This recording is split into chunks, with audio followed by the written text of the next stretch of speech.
լինում է չի լինում մի տնակ։ Փոքրիկ ուսի։ Սպասիր, հիմա ես քեզ կպատնեմ մի հեքիաթ, որի ազգը հյուսվում է շինարարությամբ եւ շատ ոսկիով։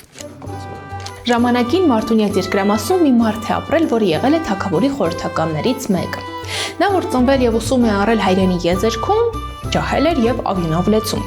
Դեռ չէր բոլորել նրա 30-ը, երբ որոշեց մասնակցել թագավորի խորհրդականների ընտրությանը եւ ընտրվեց, որովհետեւ խելացի էր եւ միացել էր թագավորի աջակիցների բանակին։ Եկեք նրան անվանենք Պապ։ Գիտեիք, որ Մարտունու թոռը Թագավորի խորհրդական ընտրվելը Պապի կյանքում բեգումնային եղավ։ Նա շինարական տեխնիկա գնեց, սարքեր ձեռք բերեց եւ սկսեց մասնակցել թագավորության հայտարարած մրցույթներին։ Պապը հաճախ էր հաղթում։ Դե հաճախ ասելով նկատի ունեմ, որ նա 3 տարում թագավորության հետ կնքեց 8 մեծ պատվեր եւ գանձարանից ստացավ 524 միլիոն ոսկե դրամ։ Դարի հակակոռուպցիոն կոմիտեին բացատրի թե ինչի։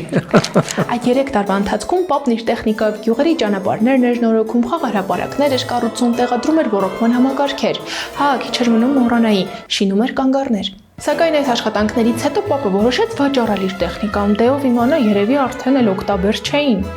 Թե ինչ եղավ դրանից հետո դա արդեն ուրիշ հեքիաթ է, բայց ես հիմա կպատմեմ այս հեքիաթի ամենահետաքրքիր մասը։ Ձեզ թվում է սա բան, հա, այսպես ասած միամիտների երեկո է, հա։ Պարզվում է, որ թագավորը չգիտեր, որ եթե իր խորհրդականներից ինչ-որ մեկը ցանկանա մասնակցել թագավորության մրցույթներին, ապա նա պետք է հրապարակի հրովարտակ, որ պետական հսկիչներն իմանան դրա մասին։ Դա արվում է նրա համար, որ բոլորը իմանան, որ թագավորը տեղյակ է, որ իր ծանոթը հաղթել է, եւ եթե անկարծ ինչ-որ խնդիր լինի, պետական հսկիչներն իմանան ինչ անել։ Բայց թագավորը հրովարտակ չէր հրապարակել։ Царь знает, что делает. Իսկ դա անհետևանք չի մնում։ Այս հեքիաթում կա եւս մեկ գաղտնիք։ Պապի գանձերի գրքում դե հայտարարագրերում էլի թվերն այնպես չէին, ինչպես պետք է լինեին։ Պարզվում է, որ Պապը ավելի շատ ծախսել է, քան վստակել։ Իսկական հեքիաթ է, չէ՞։